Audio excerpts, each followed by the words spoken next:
Welcome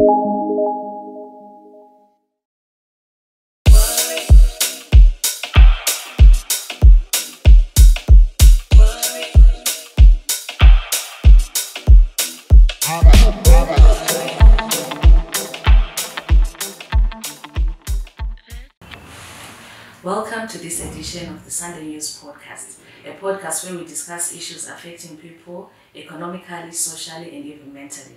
Today we have Mr. Tavani Moyo, a teacher by profession, and Mrs. Joanne Lovo, a midwife. Today we're going to discuss the Education Amendment Act of 2020. Mr. Moyo, can you please assist us by unpacking the Education Amendment Act of 2020? What does it talk about, particularly mentioning issues to do with pregnant girls? Okay, thank you, Robin. The Education Act of Amendment Act of 2020 speaks about pregnant girls, and it has brought some changes. It now hinders people or stops institutions from sending girls who have fallen pregnant away from school. Those girls are supposed to attend lessons just like any other learner. And when the time comes for them to give birth, 2 weeks before, they are supposed to also go on maternity leave for 2 weeks. Then after birth, 2 weeks after, if they are healthy, they then can come back to school and continue their lessons. So it stops institutions from sending away pregnant girls like what used to happen in the past. Okay, and what were the challenges that were coming out because of this, sending the girls home? Okay, I think in the past when institutions sent girls home, they in a sort denied them to continue with education. So you will note that the new thrust in the new curriculum is that we must retain our learners in schools. No matter what happens, we must always try to get them back into school.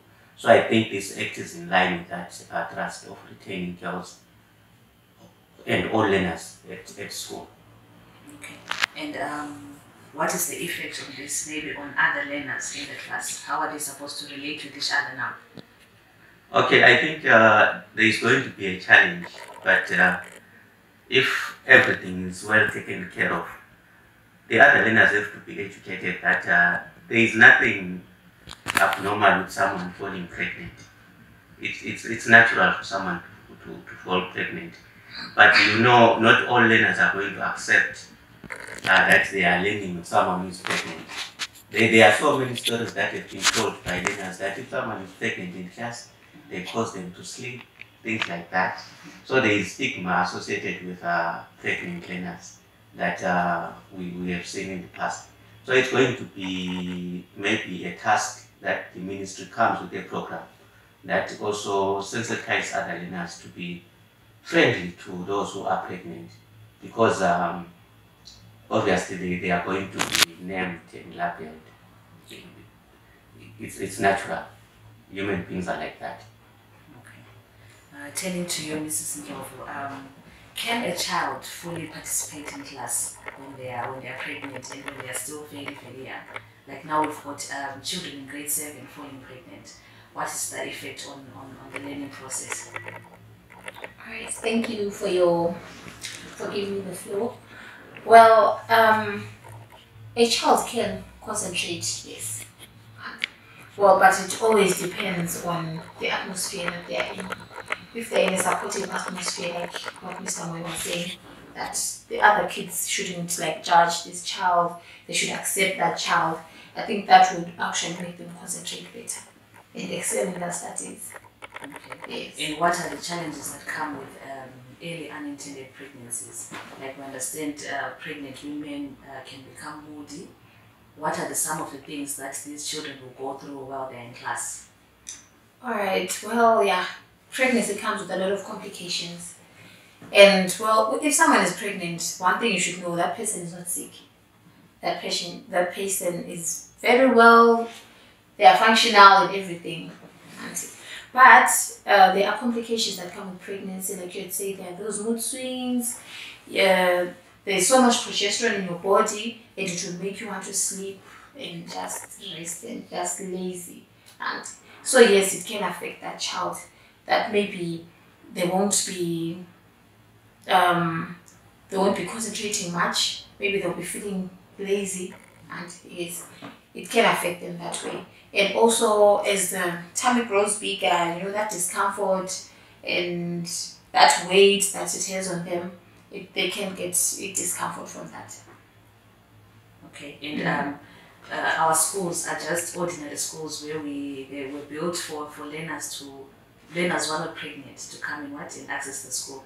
At the moment, what are the problems that children may face in accessing the school and they are heavily pregnant?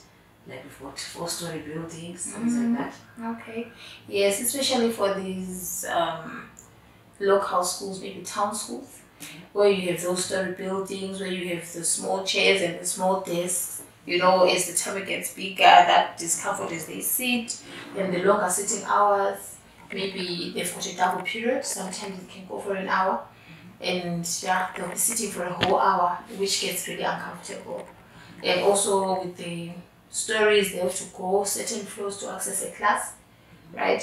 And then we also have those children in the outskirts where they have to walk kilometers and kilometers to actually get to school. That would actually also be a hindrance or a challenge to that child, such that maybe it's a delay and all. So that could be a challenge.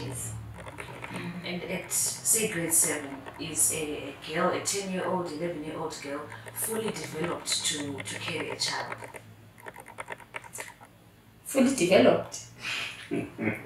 Well, physically, they won't be fully developed. Pregnancy comes with a lot of changes in the body, and that weight that I mentioned earlier, the fact that the pelvis is not yet fully matured, the child is not yet fully matured. Of course, they may be going on their menses, but that doesn't mark optimum maturity for childbearing, right? So the body is still growing, the body is still maturing, so they won't be in that state of carrying a child to term. You get some miscarriages, but some, of course, they carry to term, but you can get some miscarriages because the body is not yet fully developed to actually carry pregnancy through. Okay. Okay. Very interesting insights from Mr. Moyo and Mrs. Ndlovu. We'll now take a short break and we'll be back in a few moments.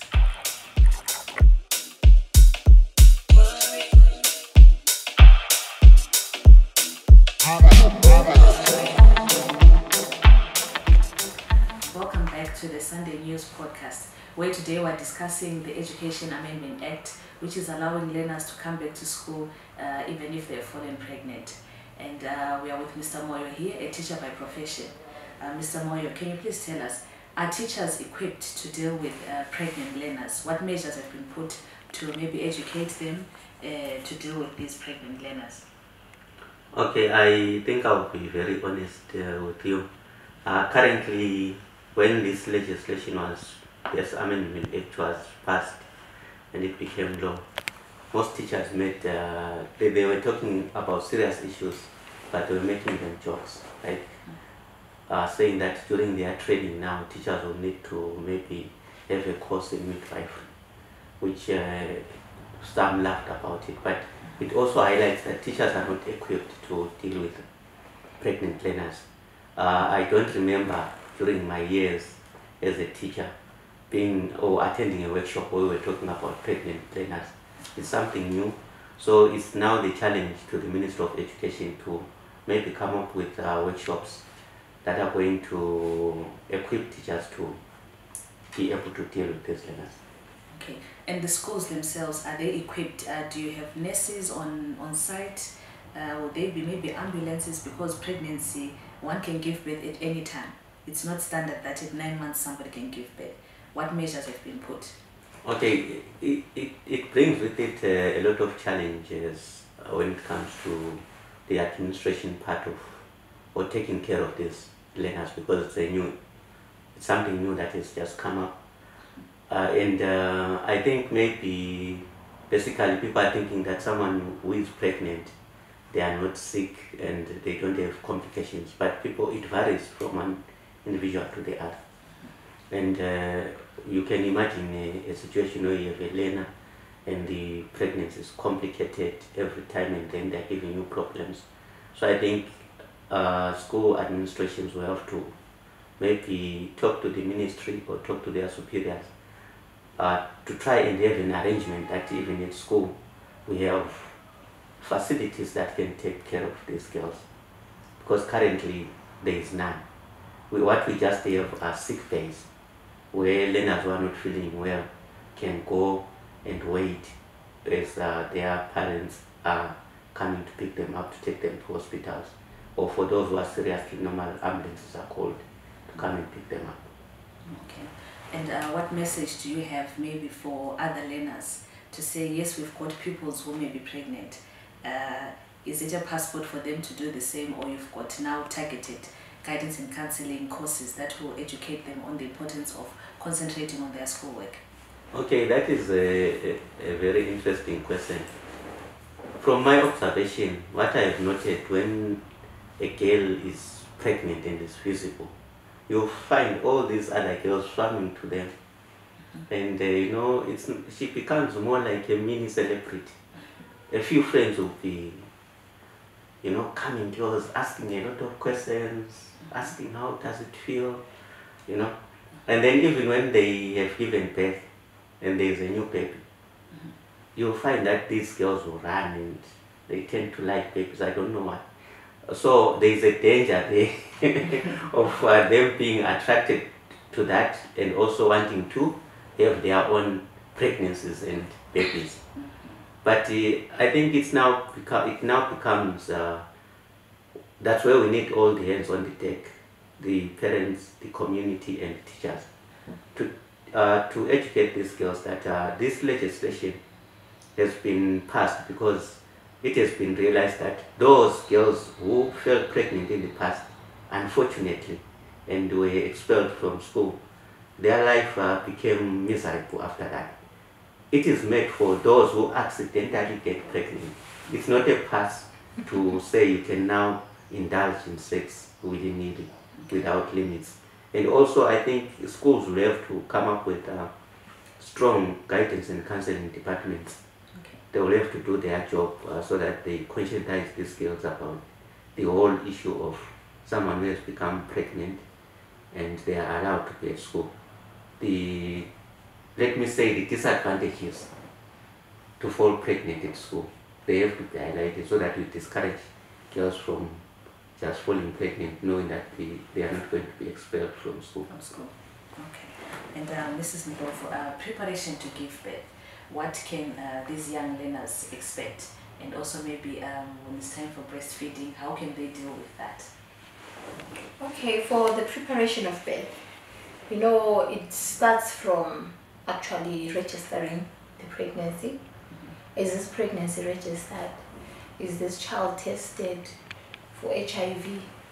Because all those things, they come hand in glove with pregnancy or with sexual intercourse. Are you registered at a local clinic or hospital for your delivery plan? Have you been tested for HIV and other STIs? Are you going for your normal antenatal checkups? Are you getting the ferrous sulfate that you're supposed to get when you're pregnant to replace, to raise your hemoglobin levels? Are you getting all that? Are you getting all those services? Are you getting the support? That's all birth preparedness, right? Yes. So are you getting the support even from your school? Like let's say, they actually need input to be given to the teacher so that they can actually be able to handle these children. Are you being, psychosocial support is paramount when these kids are pregnant. That's all birth preparedness, right? And has this person or this pregnant girl, has she prepared the layette, the preparation, the clothes, everything? That is all birth preparedness. Now, if we're saying that they are going to school up to 2 weeks before giving birth, are we saying now that they're carrying their clothes, the baby clothes to school? Because labor can happen anytime. Okay. Of course, you don't get into labor and deliver, right? But one can get into labor anytime. Are they prepared? Have they been prepared psychologically, counseled for all that, right? And then as for the breastfeeding part, we encourage breastfeeding to be initiated within the first 30 minutes of delivery, and every time per rising need after that. So if this child is going back to school after 2 weeks, how is the baby getting the breast milk? Have they been given input on the expressing part? How is that milk handled? Who is the caregiver of this child at home? All those questions have to come into play and have to be attended to, so that at least the breastfeeding can go on even if the mom is at school, right? Yes. We encourage people to express their milk, to practice exclusive breastfeeding, especially for the first 6 months.